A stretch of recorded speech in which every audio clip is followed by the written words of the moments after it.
in Los Angeles. LeBron James and the Lakers taking on Russell Westbrook and the Clippers. Second quarter. Let's go right to the second quarter. Let's not waste any time. Lakers trailing 48-36. LeBron turns it over. Clippers on the fast break. Terrence Mann throws it down. I promise. There he is. He's throwing it down. That puts the Clippers up 14. Final seconds of the half. Clippers now up 16. Kawhi Leonard with the three. Played the whole second half, didn't he, Tim?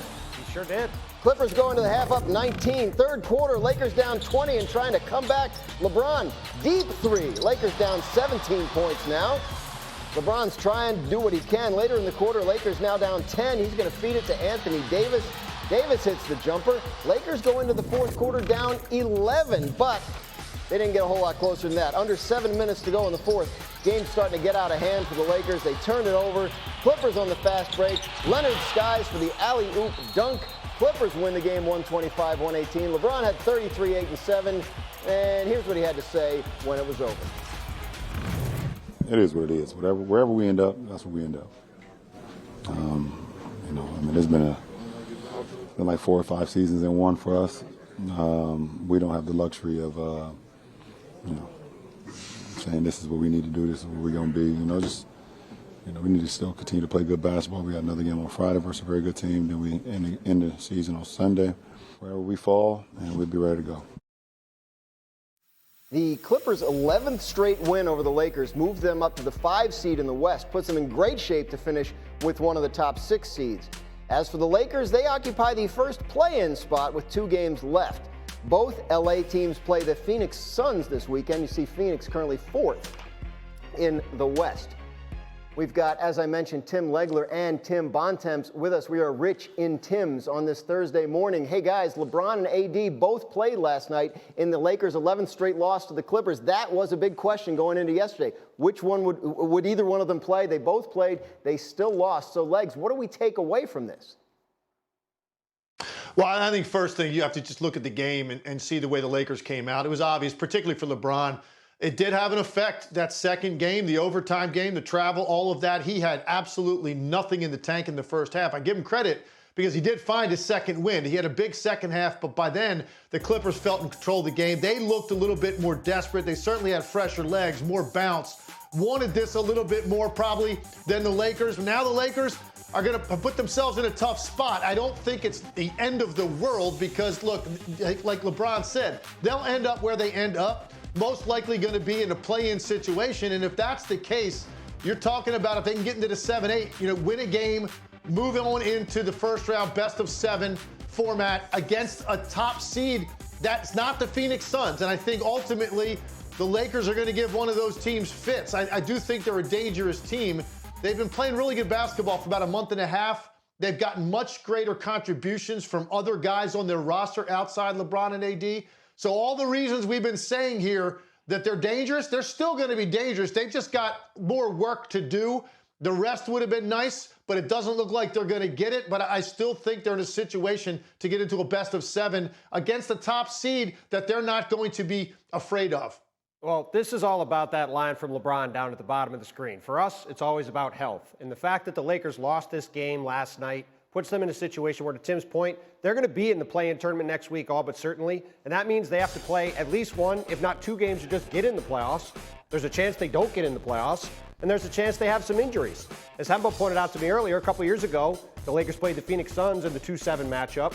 After playing in the play-in tournament, Anthony Davis ends up getting hurt in that series. They end up losing, right? Every game this team has to play beyond what they need to is another game for Anthony Davis or LeBron James to have some sort of injury, to have some sort of setback. And beyond the fact that they're going to have to play the Phoenix Suns at some point, I would have rather played the Phoenix Suns after having a week off and be in the 5 seed and be fully rested and healthy and ready to go.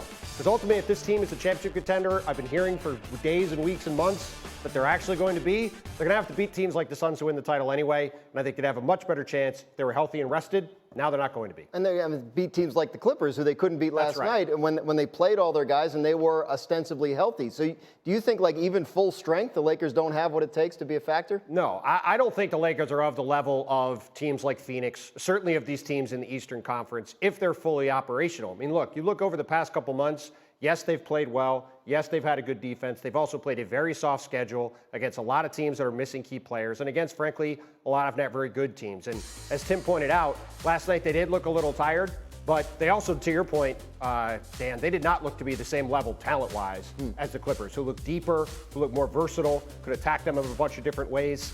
Lakers just don't, I think, stack up with these other teams.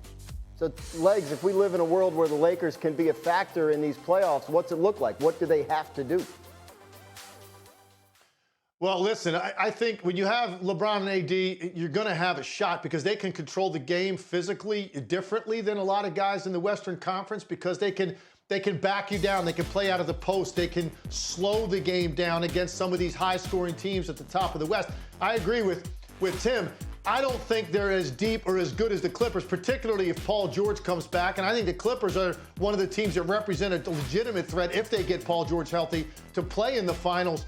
I think Phoenix is another team. We still need to see more out of them, but I think we all kind of expect what that's going to look like with Kevin Durant. I think beyond those two teams, I think the Lakers have a real chance in any series against Denver, Memphis, Sacramento, any of those teams in particular. I think the Lakers would find themselves maybe in a 6 or 7 game series, and then you've got LeBron James on your team. You've got a real chance.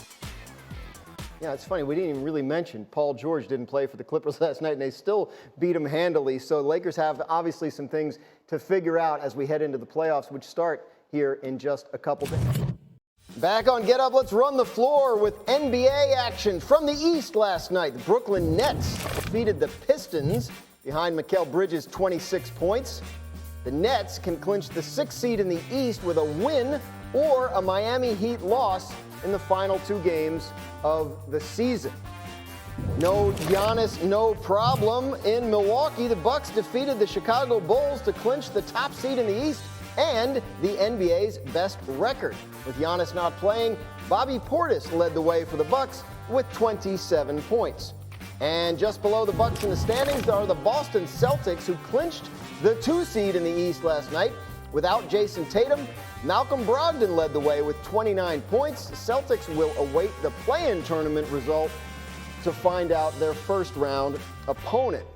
With the Celtics locked in at the 2 spot, their path to the NBA Finals will likely involve facing both the 76ers and the Bucks. Is that good news for Boston? Maybe.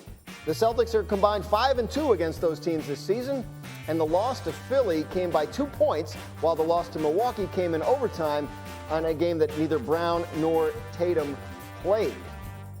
Exciting times for us on Get Up this morning because it is Tim time. We have Tim Legler and Tim Bontemps back with us. Bontemps, I want to start with you. Is this Celtics team good enough to beat Giannis and the Bucks at full strength in the playoffs in a 7-game series? Absolutely. We've seen the Celtics beat the Bucks repeatedly over the past few years, and as you mentioned earlier, they played 3 times this season. Boston won 2 of the games in pretty dominating fashion. The other time, Jaylen Brown and Jason Tatum both didn't play, and it was a game that went down to an overtime situation before the Bucks managed to win in Milwaukee. So, yeah, if you look at Mike Budenholzer teams overtime, they give up a lot of three-pointers. The Celtics get up as many threes as any team in the NBA. Their coach, Joe Mazzulla, has said repeatedly he wants to win the three-point attempt contest every game. He feels like if his team does that, they're going to win. And while Milwaukee has the best player in that series, and I think is the best team in the league, the Celtics are the team that is best equipped to beat them in the league. And if they do lose in the playoffs, I think it will be to the Celtics. Best player, best team, and also would have home court advantage in a 7-game series. Which, by the way, they did not when they lost to the Celtics in Game 7 last year. There you go. So, Tim Legler, who do you like in that hypothetical 7-game matchup that we all hope to see? Well, as we sit here today, knowing that series would take place, 6 weeks from now, I like the Bucks as well, slightly. I think that's got 7 games probably written all over it, and the fact that the Bucks would have home court is a major difference. They didn't last year, and Boston went in there and won Game 6 in which Jason Tatum had 46 points and then clinched it at home. So now Milwaukee would be able to do that on their own floor. These are by far the 2 deepest teams in the Eastern Conference. They've got star power at the top, and each of them have a number of significant role players that are capable for quarters of being the best player on the floor. That is why they're different than Philly, who really beyond their top couple of guys, and Maxey, for the most part, there's a real drop-off in terms of impact role players. That's why they're the 2 best. I would favor the Bucks, but slightly. Ask me again 6 weeks from now on the threshold of that series.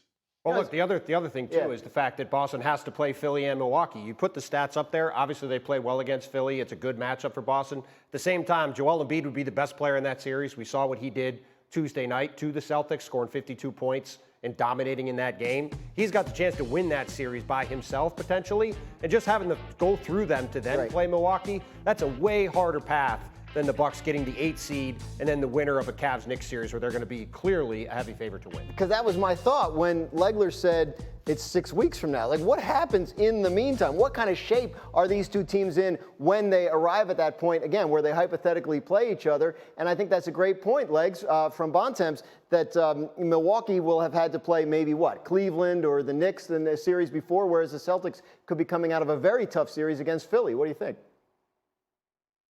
Yeah, and Philadelphia definitely with Joel Embiid and what he can do to you and wear you down, and even a guy like Harden, what they can do physically to dominate you. We saw it the other night. Boston is a small team. They didn't have Robert Williams in that game, but they play small lineups regardless. They're going to have to play Embiid a lot different than they did the other night, which was a lot of straight-up coverage. You'll see something different in the postseason to hit him with double teams and make him give the basketball up a little bit more. But there's no doubt Joel Embiid is capable of taking that series, the distance, and pushing Boston as far as they would like to be pushed before they would then move on to a series with the Bucks. These are the two teams we've expected to be on a collision course all year to meet in the conference finals, and I don't think there's anybody out there that expects this to go any other way. Thank you for watching ESPN on YouTube. For live streaming sports and premium content, subscribe to ESPN+.